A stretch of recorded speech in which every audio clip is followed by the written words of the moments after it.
Israel की पूर्व प्रधानमंत्री गोल्डा मेयर ने एक जुमला कहा था। उसने कहा कि मेरी जिंदगी का सबसे बुरा और खुशगवार दिन वो था जिस दिन मैंने मस्जिद अक्सा को आग लगाई, मस्जिद अक्सा को जलाया था।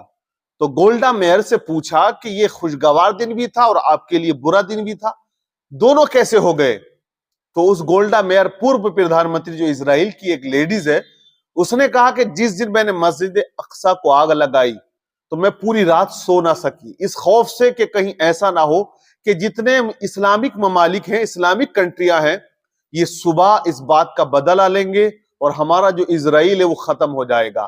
उस प्रधानमंत्री ने कहा कि मुझे ये डर था कि अब इजराइल यहां सलामत नहीं रहेगा, इसका वजूद मिट जाएगा, यहां लोग जो है वो सेफ ना रह सकेंगे।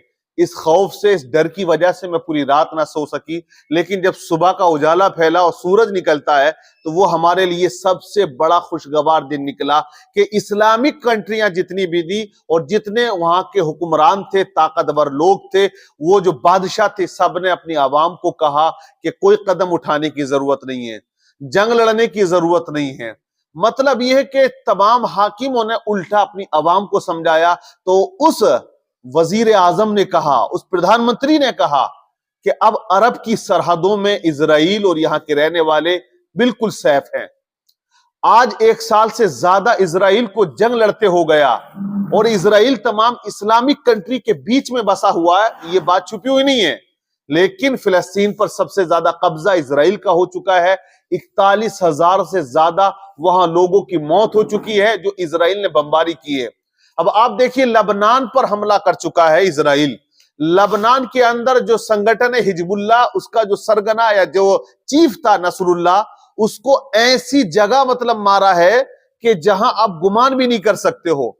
नसरुल्लाह को वहां पर बमबारी की गई जहां वो रुका हुआ था। अब सवाल सबसे पहले यह हो रहा है कि जहां हिजबुल्लाह का जो चीफ था नसरुल्लाह, वो एक ऐसी जगह छुपा हुआ था कि इजराइल वहां पहुंच नहीं पाता और वो जमीन दोस्त था, बड़ा मजबूत था वहां जाकर। तो इसमें सबसे बड़ी बात निकल के आई है कि जो जासूसी निजाम है इजराइल का ना, वो सबसे ज्यादा जबरदस्त है। जासूसी निजाम, वो खबर रखता है अपने दुश्मन की, वो कब निकलता है, कहां रहता है, उसका ठिकाना कहां पर है। अब लबनान के अंदर इजराइल की जो फौज है वो घुस चुकी है और आप जानते हैं कि इजराइल को सपोर्ट कर रहा है अमेरिका। तो गोया ये जो युद्ध है ना, ये जंग है, ये इजराइल अमेरिका एक साथ है और ईरान और तमाम जो मुस्लिम और भी कंट्रियां हैं वो एक साथ है। लेकिन इनमें जो सबसे सुपर पावर है अमेरिका, वो हमेशा एक चीज लोगों के अंदर राइज करता है कि मैं चाहता हूं कि शांति हो, सीज फायर हो। लबनान को भी अमेरिका ने यह आश्वासन दिया, जो बाइडेन ने, कि मैं सीज फायर का ऐलान कराने वाला हूं, कोई जंग नहीं होगी, कोई बड़ा मामला नहीं होगा।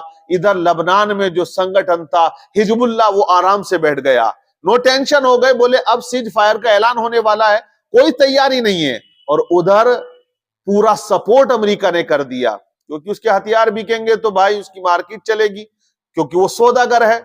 और इधर जो है अमेरिका, आप देखें कि ईरान को भी घेरे हुए है। इस्लामिक जितनी कंट्रियां हैं, तमाम अड्डे वहां पर अगर उसकी फौज को, उसके लश्कर को उतरने के लिए दिए हैं तो ये इस्लामिक कंट्रियों ने दिए हैं। इराक के अंदर आप देखें, वहां अमेरिका क्या, इराक के अंदर आप देखें वहां अमेरिका की फौज पड़ी हुई है। सऊदी अरब में आप देखें अमेरिका की फौज है। बहरीन में देखें अमेरिका की फौज है। हर एक जगह उनके अड्डे भी हैं, उनकी फौज भी है। यानी पूरे अरब को अमेरिकी फौज ने घेर रखा है। आप और हम तो यहां डिस्कस करते हैं, बातें करते हैं कि ईरान क्या कर रहा है। ईरान सिर्फ धमकी देगा, इसके अलावा कुछ नहीं करेगा। अगर ईरान इस युद्ध में इन्वॉल्व हो जाता है, अगर वो अपना दखल दे देता है, तो अमेरिका और इजराइल उस पर हवाई हमले करेंगे। आप देख सकते हैं क्या हाल किया ईरान का। ईरान ताकतवर है, ईरान ने पहले भी जो है अमेरिका के खिलाफ जाकर बातें की हैं, लेकिन अब यहां अमेरिका बैठा हुआ है अरब के अंदर। ये याद रखिए आप। हमारे यहां इंडिया की जो मीडिया है और जो अण्भक्त हैं बैठे हुए, उनको सबसे ज्यादा खुशी होती है। उनको इतनी खुशी होती है कि ऐसा लगता है कि जैसे इजराइल इनका बाप है। और कहीं ऐसा ना हो कि इजराइल का भी ऐसा हुआ कि हमारे मुल्क पे अगर उसने हमला कर दिया तो ये लोग कहां जाएंगे। उनका कोई भरोसा नहीं है, वो अपनी दोस्ती को सीमित रखते हैं, ये याद रखिएगा।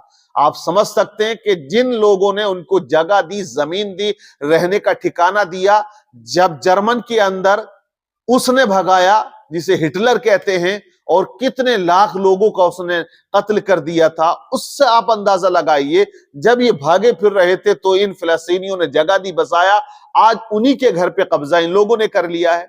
तो यहां लबनान में भी आप देखें कि बेकसूर बच्चे, औरतें, लड़के तमाम जो है वो बमबारी का शिकार हो रहे हैं। और यहां अगर इंसानियत के नाते ही सही हमें ये चाहिए कि हम ऐसा कोई जुमला ना कहें कि इंसानियत के खिलाफ हो, लेकिन यहां इंडिया के अंदर आप देखें कि जिन लोगों के दिलों में नफरत है एक खास कम्युनिटी से, वो बस उनको खुश होना है, उनको इजहार करना नहीं, साहब तुम्हारे साथ बुरा है तो तुम ये अच्छा हो रहा है, वो कहते हैं वो अच्छा हो रहा है, जिहादी है, जिहादी है, जिहादियों को ऐसे इनके साथ होना चाहिए। तो ये एक नफरत का मामला जो चल रहा है वो आपके सामने आ रहा है। लेकिन ये याद रख लें, इराक हो, लबनान हो, बहरीन हो, ये चारों तरफ जो है अमेरिका की फौज फैली हुई है। सऊदी अरबिया, क्या कहा सऊदी अरब के हाकिम ने, क्या कहा? यही तो कहा कि आप यहां दुआ भी नहीं कर सकते हो फिलिस्तीनियों के लिए, आप उनके लिए झंडा नहीं लहरा सकते हो, उनके लिए आवाज बुलंद नहीं कर सकते हो। सऊदी अरब का जो हाकिम है उसने कहा मुझे कोई लेना देना नहीं फिलिस्तीन के मुद्दे से, मुझे कोई मतलब नहीं है। तो जहां इजरायली हमला कर रहे हैं और बात सब पे आ रही है कि 56 मुल्क हैं, ये क्या करेंगे? तो भाई ये कुछ नहीं करेंगे, बस इतना ये यकीन है, आप जान लीजिए कि 2006 में भी इससे ज्यादा भयानक युद्ध हुआ था इजराइल का, उसके बाद भी इजराइल को हटना पड़ा था और सीज फायर का ऐलान करना पड़ा था। यहां पर अब हिजबुल्लाह से मामला बन गया है, यानी कि लबनान से। लबनान हमास से ज्यादा ताकतवर है और वो हिजबुल्लाह जो संगठन है वो हमास से ज्यादा पावरफुल है। तो जाहिर सी बात है कि फजाई जो हमले हैं वो इजराइल के पास ज्यादा है, लेकिन जब जमीनी जंग होगी तो उसमें हिजबुल्लाह पीछे हटने वाला नहीं है, इजराइल को हटना पड़ेगा। क्योंकि अर्थव्यवस्था जो है ना इजराइल की, वो बहुत ज्यादा नीचे आ चुकी है और ये युद्ध अगर 1 साल और चलता रहा तो पतली हो जाएगी इजराइल की हालत भी, वो भी जमीन पे आ जाएगा। क्योंकि देखिए, युद्ध लड़ने के लिए असले की जरूरत होती है और असला खरीदने के लिए पैसे की जरूरत होती है, करेंसी की जरूरत होती है। और जब करेंसी जाएगी, पैसा जाएगा, तो जाहिर सी बात है मुल्क कमजोर होगा, उसका जो सिक्का है वो कमजोर होगा, अर्थव्यवस्था जो है वो बहुत ज्यादा नीचे आ जाएगी। बहरहाल युद्ध जो है किसी चीज का सोल्यूशन नहीं होता, कहते हैं कि हल निकल के नहीं आता है, लेकिन ये युद्ध गाजा से चला, फिलिस्तीन से चला, लबनान तक पहुंचा, क्योंकि लबनान ने हिमायत की थी, लबनान ने हिमायत की थी गाजा वालों की, फिलिस्तीन वालों की। बोले इनके साथ ये गलत हो रहा है, ऐसा नहीं होना चाहिए। लेकिन ये याद रखें, हो सकता है कि आने वाले टाइम में ईरान पर भी इजराइल हमला करे और चुन चुन के वो अपने लोगों को, मतलब जो दुश्मन है उनको टारगेट कर रहा है। और ये याद रखिएगा कि जासूसी निजाम जो है वो इजराइल का वो जबरदस्त है। जमीनी ताकत आपके पास जितनी हो ठीक है, लेकिन सबसे बड़ी ताकत हो हवाई ताकत, टेक्नोलॉजी की ताकत, और वही चीज है। अब जैसे कि इन्होंने एक ड्रोन बनाया, हिजबुल्लाह ने उसका वीडियो वायरल कर दिया कि हम कहां तक इजराइल के अंदर पहुंच सकते हैं इस ड्रोन के जरिए। एक वीडियो बना के वायरल किया और इजराइल ने उसको समझ लिया। तो उसने क्या किया, इजराइल ने अपनी सुरक्षा को बहुत ज्यादा मजबूत कर दिया। लेकिन वो जो निजाम बनाता है, जो कानून बनाता है, जो भी टेक्नोलॉजी बनाता है, इजराइल उसका शो नहीं करता, वो डायरेक्ट इस्तेमाल करता है और ये तब तक जो है फिर रह जाते हैं देखते हुए। इसलिए अमेरिका का हाथ इजराइल के सर पर है। भैया मामला बड़ा गंभीर है यहां पर, और इजराइल जो है वो इसी की ताकत पर लड़ रहा है। गोला बारूद जो भी मिल रहा है वो अमेरिका ही दे रहा है ना, अमेरिका का कारोबार यही है। अमेरिका तो चाहता कि हमेशा जंग होती रहे। अब ये 56 मुल्क जो हैं, ये नाम के ही आप समझ सकते हैं, क्योंकि अरब के लोगों को बकरा और ऊंट खाने से फुर्सत नहीं है, वो तो जंगलों में जाते एंजॉय कर रहे हैं।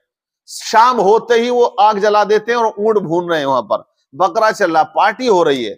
वो शराब शबाब कबाब में मस्त हो जाते हैं, उन्हें कोई मतलब नहीं है। बहरहाल हालात बहुत ज्यादा संगीन है, लेकिन जो बेकसूर लोग हैं उनके ऊपर बमबारी होती है तो दिल दुखता है। जिनसे डायरेक्टली जंग हो रही है उनसे अगर लड़ा जाए तो एक अलग बात है। लेकिन यहाँ हमारे इंडिया में मुझे ये बड़ा अफसोस होता है कि इन लोगों को इतनी खुशी होती है, पता नहीं इनको क्या मिल जाता है। तो सारी चीज वही है कि एक कम्युनिटी को के खिलाफ जो दिल में नफरतें और बगावतें है ना, वो तमाम सोशल मीडिया पे आप देख सकते हैं वो आ सकती है। बहरहाल तो जासूसी निजाम और अमेरिका का अरब में बैठना ये सबसे बड़ी ताकत है, इसलिए ये 56 मुल्क नाम के हैं, काम के नहीं है, ये याद रखिएगा आप।